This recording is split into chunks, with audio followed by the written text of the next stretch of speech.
I've been coming across pictures, paintings, and even cards with the Monstera plant. This really inspired me, so I finally decided to make a card with the Monstera plant myself. I found these two sets of images with the Monstera leaves on the website freepik.com. The link is in the description below. The plan was to do the transfer technique again, meaning printing on a printer paper and transferring the image onto my final cardstock. Freepik has multiple file options. If you have an editing software like Affinity or Adobe, I would recommend downloading the EPS file because you can do more with the image. But if not, no problem, you can download the JPEG and adjust the image in, for example, a Word editor. In this project, the quality of the image doesn't matter. These images have a blue background. If you would like to remove it in a Word editor, you can just increase the exposure or brightness. I didn't need all the images, I picked one from each file. I mainly use this Monstera leaf at the bottom as it looks simple. In the Word editor, you can just crop the image. With this particular image, you cannot crop it without the other leaves showing a bit, but here it doesn't matter. After I cropped it, I copied it multiple times and then I adjusted the sizes.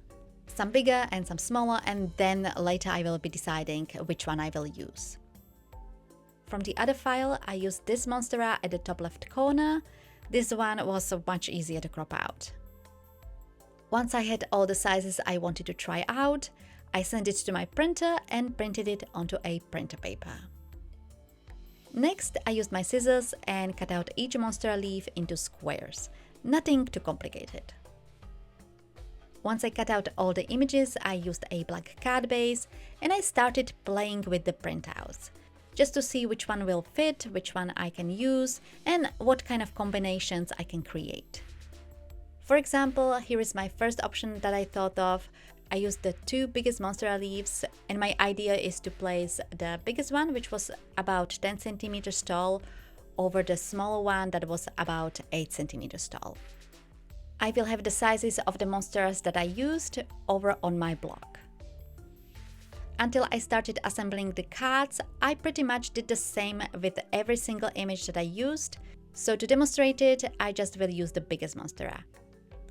First, I needed to get the image onto my cardstock. As I said, to do that, I used the transfer technique. I applied the lead of the pencil over the back of the paper with the leaf. It's nice to have a smooth surface below when you are covering the back, and that's why I used a notebook. Next, I placed the image onto my cardstock.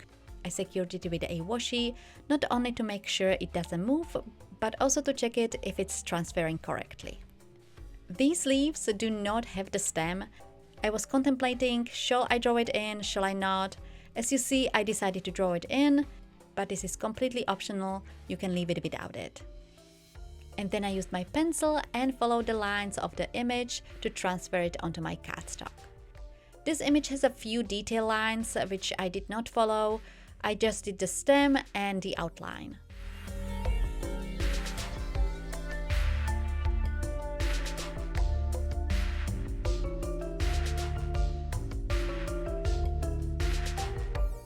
The image is transferred onto my cardstock. It transferred very nicely.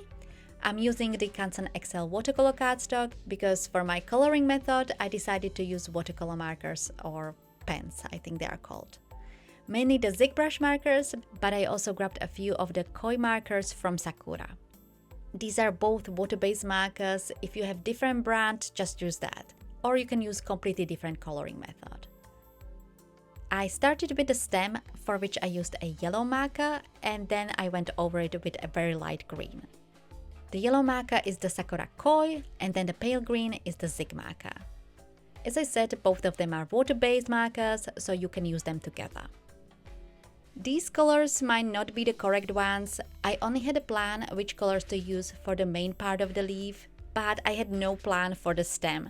Yellow and green were just last-minute decision. I just wanted to distinguish it from the colors I was going to use for the leaf. So let's talk about the colors I used for the leaf and how I apply them. I went section by section of the parts of the leaf. I started with a mid-tone green, which is the color green from Zig's. To me it looks like emerald green. This color I applied about halfway through each part of the leaf. I hope you know what I mean when I say parts or sections of the leaf, because I have no idea how to call it. Over the edges or the corners of each section, for the darkest parts I used deep green, also from Zix, and I applied it over the green, just along the edges and not the full halfway, and combinations of these two greens made the green even darker. Then I used the Koi yellow green. The Zix only have the light green, which is still good and you can use it instead. The yellow green was just more vivid and brighter. And as I was applying the colors, I used the lighter shade to blend the colors together. But for the overall blending, especially at the end for the lighter colors, I used the pale green from Zix. Or at some places, I also use the water brush pen. Brush with water is also okay. At some sections after I used the green, the emerald looking green, I used additional colors. Here I only used the koi markers, the viridian, which is like turquoisey color, and on the smaller images I also used the bordeaux. But that's completely optional. And this is how I colored all of the images. As I said, you can use other coloring methods.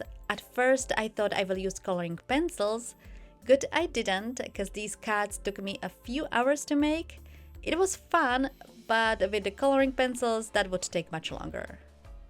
I will play the rest of the coloring so you can see it all, and I will be back once I'm done.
The coloring is done. Here you can see the big image in more close-up. As I said, I colored all the other images the same way, and here you can see them all together. This was really a lot of fun to color. And if you like the coloring, I would really appreciate if you gave this video a thumbs up, and if you have any questions, just ask in the comments. The next step is to fussy cut all the images. So I grabbed my scissors and slowly fussy cut all of the images. To eliminate all the fussy cutting, you can of course make one-dimensional card. Just make sure you place it exactly where you want it, and if you plan to add a greeting, don't forget to leave space for that as well. And here are the images all together, all fussy cut. The next step is optional, but if you decide to do it, I would recommend doing it at the start before you do all the coloring, so it has time to air dry. I didn't want a plain white background for the card base, and the easiest way for me to add color is to add splatter. I used the normal watercolors, gold and turquoise. You can also scribble the markers and mix them with water, or you can just use black splatter, that would be also great. Or if you have, you can also use embellishments instead of the splatter, or just leave it white, whatever you prefer. I let it dry and then I was ready to assemble the cards. First, I did the one with the big leaves. I used a double-sided foam tape so they are a bit lifted, and I actually used 3 types of tape. Mainly because I bought a thicker foam tape and most of the time I have no use for it. Here I used it on the bigger leaf that was overlapping the smaller leaf. I didn't use it on the overlapping parts. There I used the thinner foam tape, which I also used on a smaller leaf. And for the greeting, I used another foam squares. This was just to use them up. When it comes to greetings, I stamped a bunch of greetings I have, some with black ink on a white cardstock, some on a black cardstock that I heat embossed using a white embossing powder. All of them I fussy cut or cut into a banner, and when I need a greeting, I just go and pick one that fits the project. For this card, I used the greeting that says "Just for you." To assemble the second card, I also used a card base where I did a splatter. Originally, I was going to use 4 leaves, but this one was slightly bigger and did not really fit. Maybe if the leaves were smaller, so I decided to set it aside and make one more card. On this second card, to adhere the leaves, I did not use different types of foam tape. I just used one size, and where the parts were overlapping, I used liquid glue. And for the greeting, I used a banner that says "Happy Birthday."